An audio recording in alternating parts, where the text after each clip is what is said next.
полеміки продюсер «Слуги народу» і адвокат Ігоря Коломойського. Президент Володимир Зеленський за останніх 2 дні здійснив низку кадрових призначень. І хоча за місяць до президентських виборів кандидат Зеленський обіцяв у своїх призначеннях обійтися без кумівства, поки що посади дістаються його давнім друзям, людям з неоднозначною репутацією і навіть колишнім колегам по цеху. Так, керівника студії «Квартал 95» і перший номер партії «Слуга народу» Івана Баканова президент Зеленський призначив заступником голови СБУ. Отже, хто ці люди, які отримали високі посади від нового президента, Тетяна Сулій продовжить.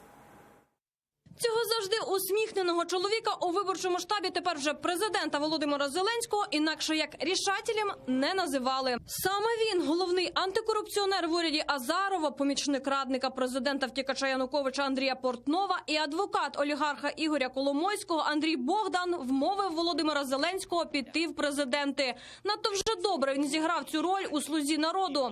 Від учора він стає головним в адміністрації президента, хоч сам Андрій Богдан про свою високу посаду до останнього скромно мовчав. В даному випадку зараз я є радник з юридичних питань президента України Володимира Зеленського. Другою людиною після Богдана в адміністрації президента стає 30-річний Кирило Тимошенко, юрист за освітою, жодного дня не працював в адвокатській конторі. Півжиття провів на кіностудії «Фільм.UA», потім очолив продакшн-компанію «Good Media», ту саму, котра зняла фільм про те, як Ігор Коломойський врятував Дніпропетровську область від сепаратистів. Ту саму, котра чи не щодня випускала передвиборчі відеоролики Володимира Зеленського.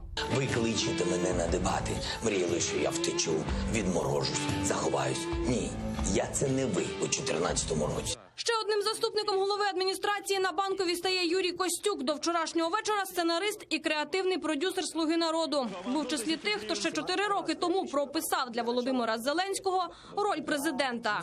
Гвардейцы, открывай дверь. Да. Фанфары, аплодисменты и пошли. Вспышки, вспышки, вспышки. Секунд 20, несложно. Улыбаемся. Да. Улыбаемся. Над улыбкой поработаем позже. Ще один кінопродюсер і ще один заступник голови адміністрації президента Сергій Трофімов. Останні 15 років працював у студії «Квартал 95». І на сайті компанії його прізвище було в розділі «Їх не видно». Хоч до інавгурації Володимира Зеленського саме Трофімова вважали головним претендентом на крісло голови адміністрації президента. Але, очевидно, щось пішло не так. Що? Можна? Що? А це Сергій Шефір, найдавніший друг і донедавна бізнес-партнер Володимира Зеленського. Із майбутнім президентом познайомився ще за часів КВК. Згодом вони разом заснували студію «Квартал 95». А тепер разом будуть опікуватися усіма справами на Банковій. Вчора пізно ввечері президент Володимир Зеленський призначив старого друга Сергія Шефіра своїм першим помічником. Ти ж президент, це твій кабінет. Хочеш – ходи, хочеш – уходи. Інтереси президента у Верховній Раді представлятиме Руслан Стефанчук. Не абихто, а доктор юридичних наук і проректор Вищої школи адвокатури. За часів Януковича працював в Інституті законодавства Верховної Ради. Із Володимиром Зеленським Руслана Стефанчука звів той таки КВК.